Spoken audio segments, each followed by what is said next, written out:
I'm going to start very broadly and then hope to finesse it later. So I'm going to just absolutely blur in the relevant shapes and not worry about drawing per se.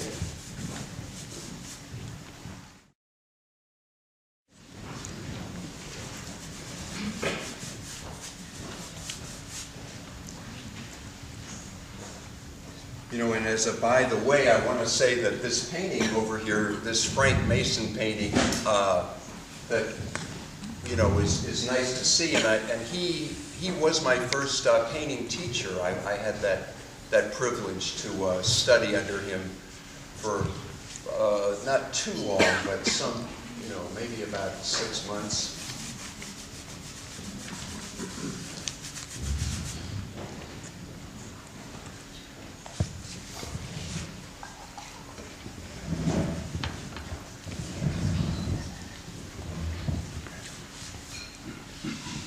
Going for that nice long neck, always up for a long neck. There's a tradition of, you know, if you look at Sargent paintings, his necks always have a nice swan-like effect that gives you that aristocratic, you know, to the manner born kind of effect. So he would, sometimes they're almost preposterously long, but I think that was kind of what the client was wanting.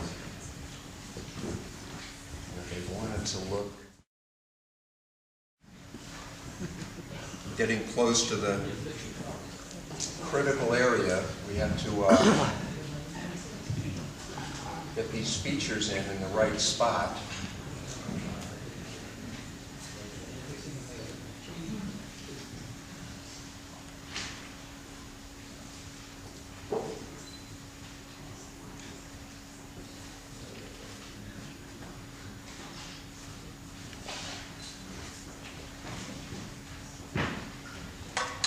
What I'll do is just a little bit of cleaning up, wiping out a little bit, just better see what I've got. I'm just using straight black now for the eyes and eyebrows.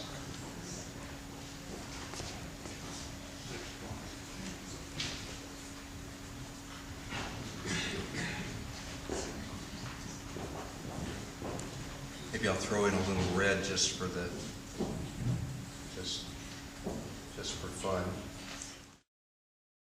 Even though it's slightly boring, but it has to be done, is I have to give us some feeling of what the background color is going to be. And I'm not wanting to leave it this burnt sienna stuff, which is what I toned the canvas with. So I'm going to put in, I have to give it some kind of color, but I'm going to dull it down a little, and then her face, I'm hoping, will have a little more impact. So with that in mind, I think I might, as I say, it's not the most thrilling activity, but I'm going to put a little green in this, a little bit of a green meets what's it called? Venetian red.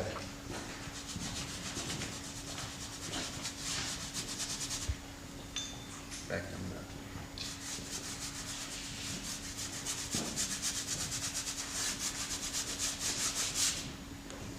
Kind of slop painting, but just speed is our goal here.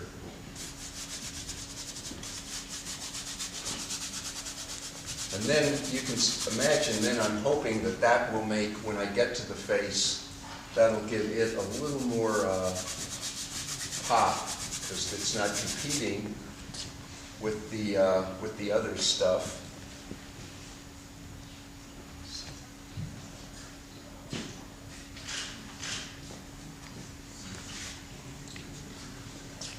Always a little tricky. The neck to head issue is slippery.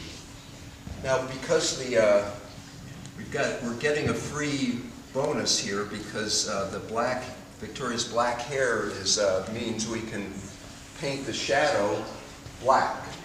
We can just dip our brush right into the black and have at it. Because I know a lot of you have maybe had the same experience, but when I was starting to learn to paint, I'd heard talk that you should never use black. I don't know if you've been victimized by that rumor, but a lot of people dutifully never used black, and their paintings, you could say, suffered for it. But black is a great color to use. And you know what, I just went to the Vermeer show at the Frick. You're aware of that show, and they're using black. They're throwing it all over the place.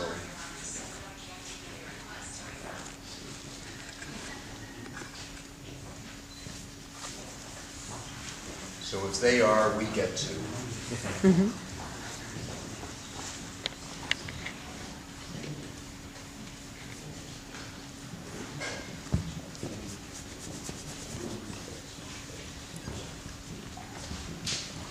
And now our next thing is shadow color. So we want to figure out a plausible shadow color for her, the part of her that's not in light, obviously. And so I'm going to mix up I kind of like what's already there, but I'll supplement it a little bit. Get it a little more related to the background, maybe. Are you okay up there? I'm going to mix maybe some yellow and red with a little bit of blue in it. See how that looks.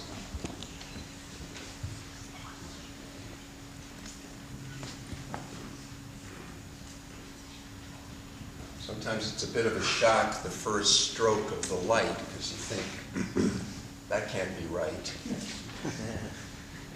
And sometimes it's not right.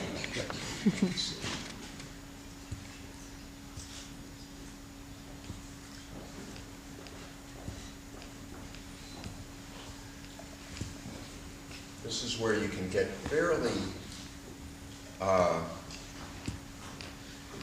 thick in the paint.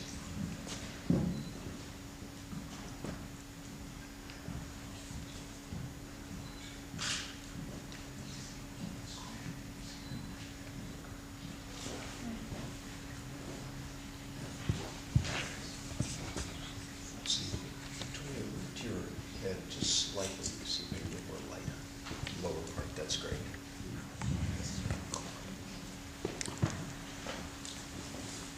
And we get a little more light on the forehead, obviously.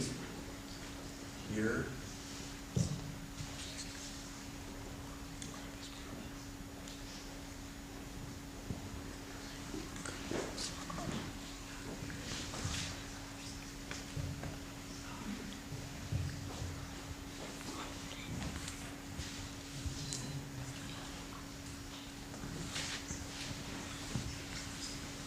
Want to give her a highlight.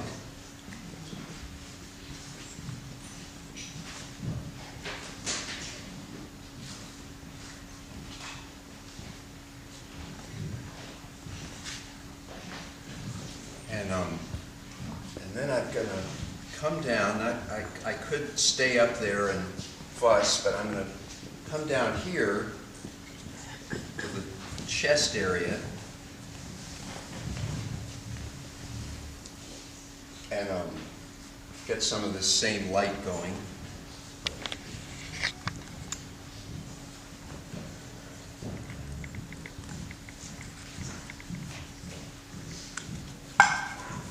Light on her chest. Maybe a little more red. And because I've got all that light down there. I think I can come now and get some reflected light popping up derived from that lower section. So that's helping make this bright light, I hope, look a little more plausible.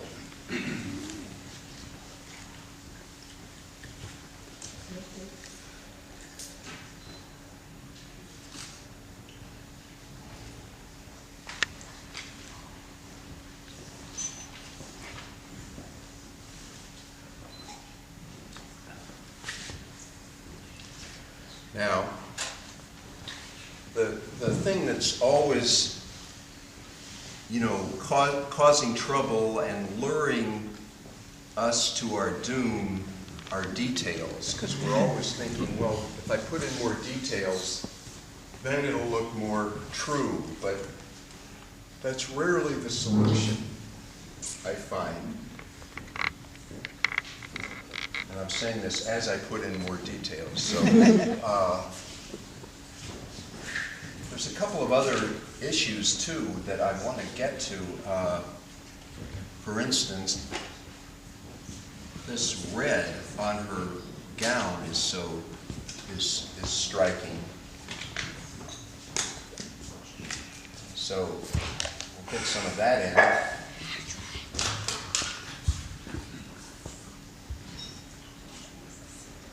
And there's a little red, or a lot of red over, I'll put some orange in this red. Sort of a hot,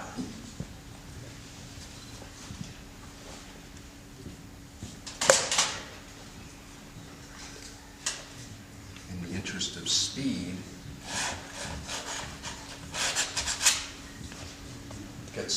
get some energy into that. And since that's so red, seems to me we could get a little feeling of it, some of that red into that part.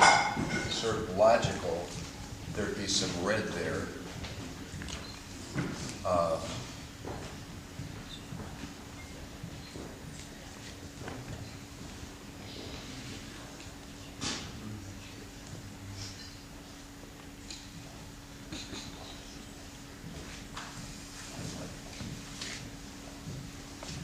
I want to get that transition a little softer.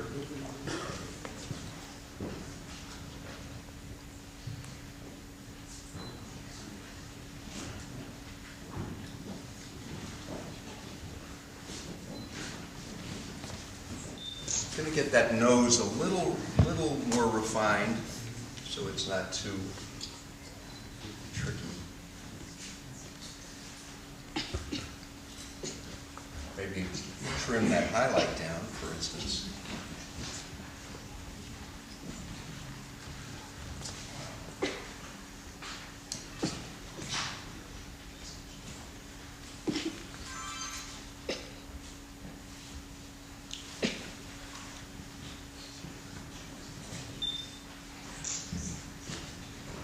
And because I put all that reflected light in the this part, I can get away with maybe a little reflected light in the underplane of the nose. And what I just did is paint the whole eye, inner eye, as a black. And now I'm going to paint the whites of the eyes as, okay, a little bit of shadow color.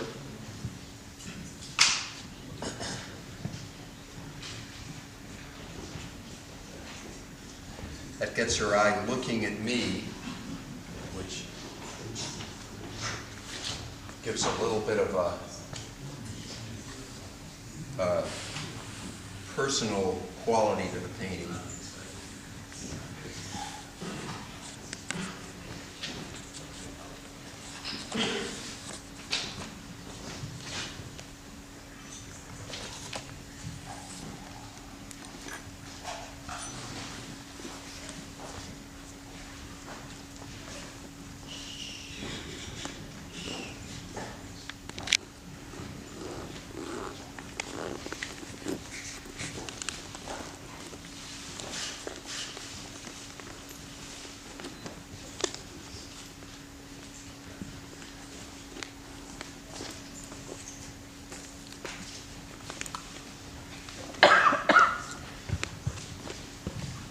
just to keep it all moving,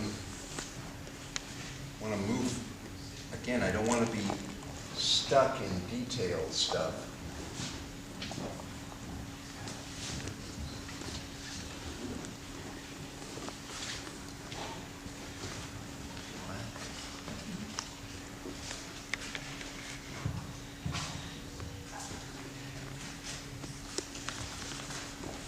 You know, and the other thing that's complicated in painting is if the model is really pretty, you know, which is the case here, it's harder than if the model is a grizzled old prospector or something. You're sort of stuck, you know, there's not as much to grab hold of. Hey, so it's trying to pull it together a little bit more gently, and so some of this might be looking a little bit harsh, so I'm going to just quiet some of this down a little bit. And you know, relatedly, they say that children are famously hard to paint because there's just, it's so soft, there's so much softness and not much to, you know, dig into. And a lot of painters who are really skillful in a lot of areas don't do well with children. And the children look sort of generic and unspecific, and I think that's part of the reason. So the moral is, don't paint children or pretty models.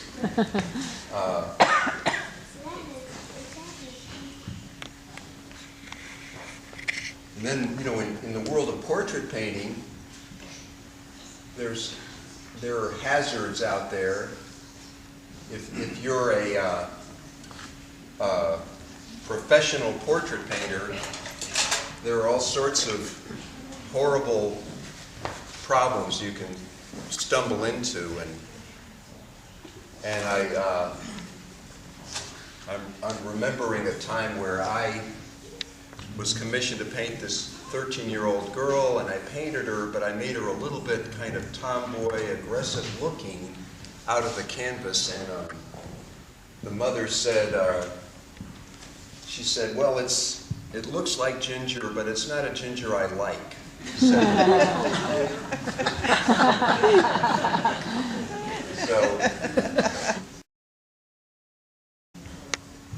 wonder if I can get away with this, but there's some neat stuff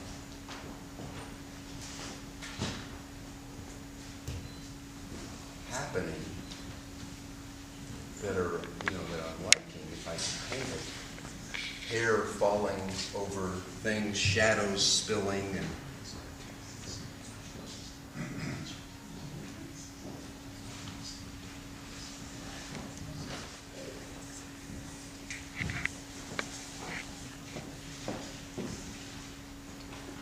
and then, you know, there's lights coming from above. Get a little of that, and then even brighter where it's kind of going into highlight.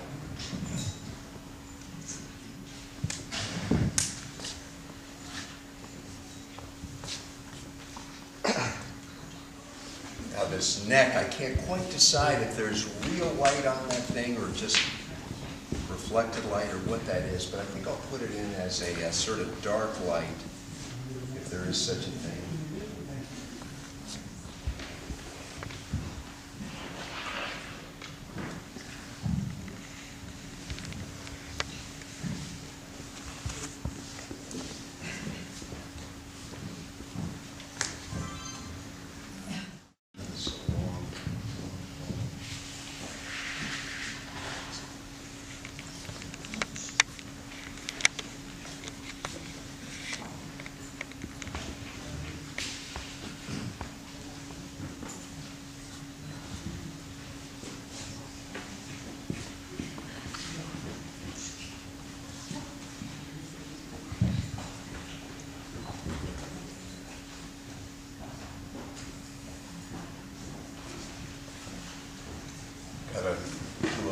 more tidying up, if you can bear with me, and then we'll hit the robe issues.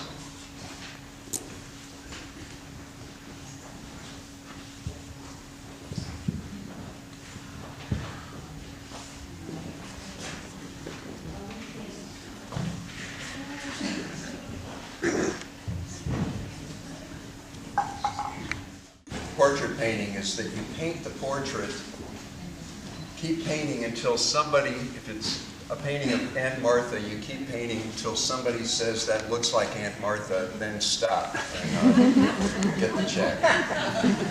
You know, it's because likenesses are notoriously ephemeral. They're hard to get, you know what I mean? If you get them, it's a little bit like magic. So, all right, so I'm going to go after this robe a little bit.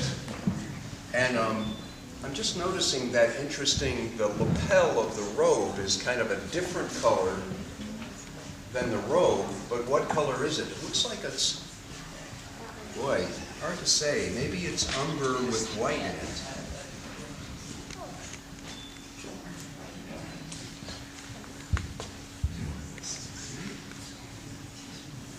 Guess that's right.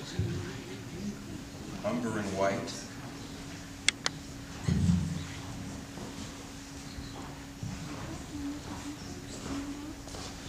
And then within that, then there's yet another thing, sort of like a second lapel inside the first lapel. Maybe we don't need all those lapels. What do you, oh, I see. Is that a robe under this robe? I've got an idea. Yeah, tuck that under that. That's good. That's the way to play it. Yeah, they'll never suspect. And then, because we've got a big piece of excitement headed our way with the, oh wait, I think white, there's a white, maybe with a little yellow in it.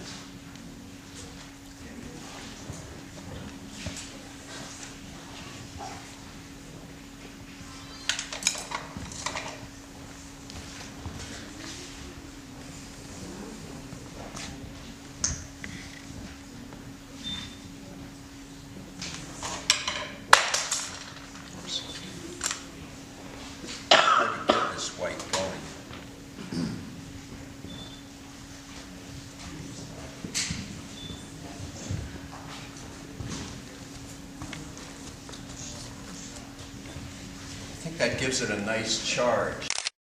Pop down there, pulls it forward, and then so many things to juggle, but then the red goes into shadow in a way that I'm not getting.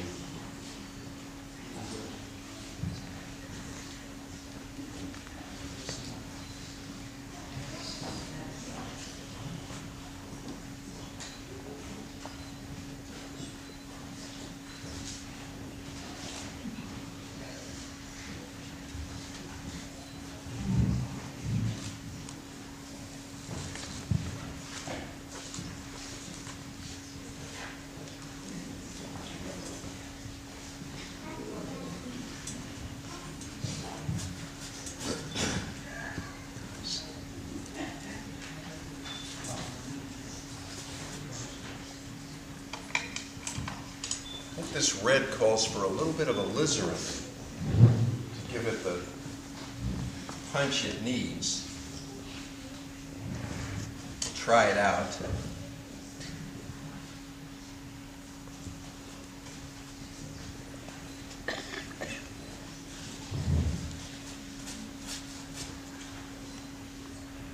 Just slathering it on now.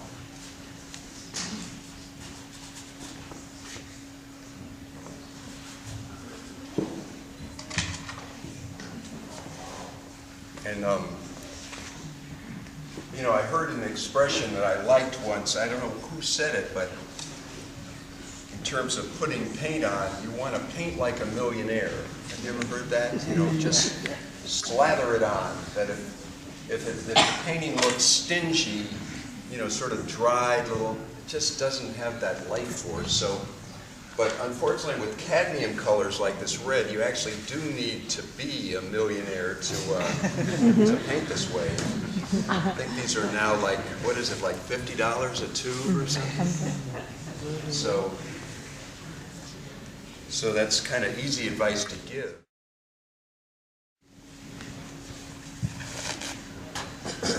So now we're going to try to get some real thick, juicy paint going in the road. Let's see if this works.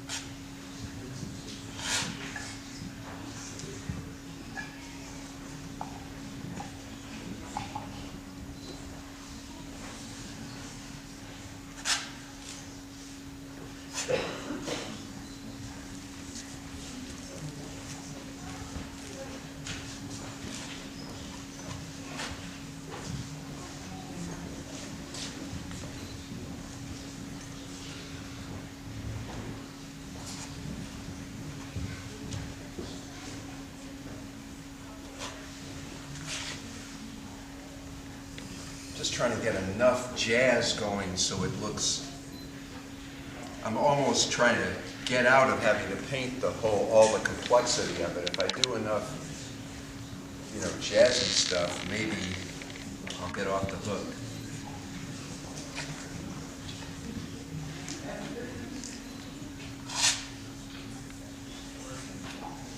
And then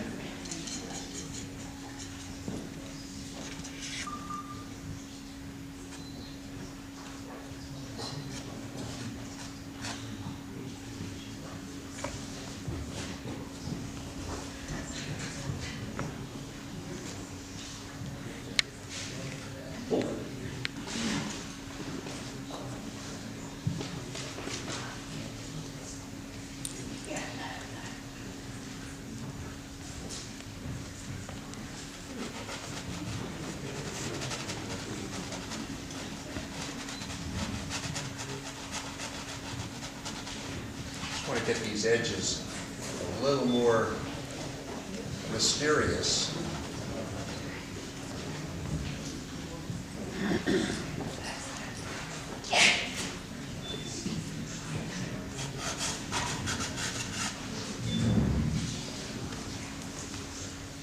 And what I think I'll do now, a little more finesse.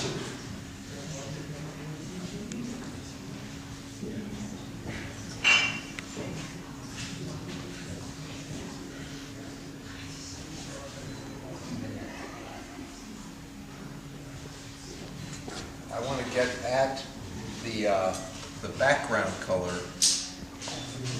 finesse, see if I can finesse that.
Then maybe on the top part, go a little bit darker. right up in here. I subdue the background a little bit more. The foreground will come forward more, so I'm killing off some of that stuff, some of that jazz.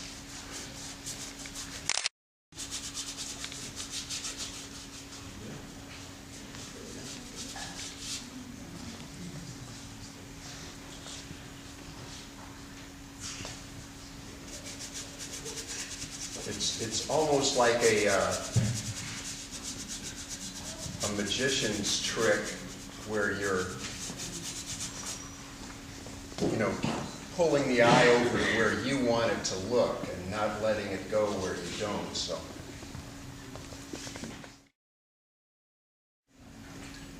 and then I see maybe a little more red, and that might tie in with the gown. A little more red in the lips.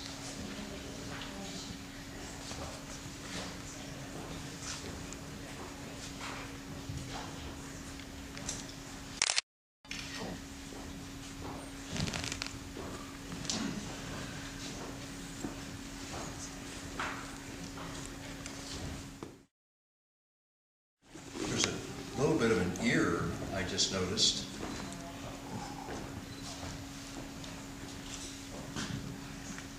Effect. Yeah, just as I said I'm almost done, I started seeing all this other stuff. Okay, here's my final stroke. Here it comes. And thanks to you, and thanks Victoria for sitting here.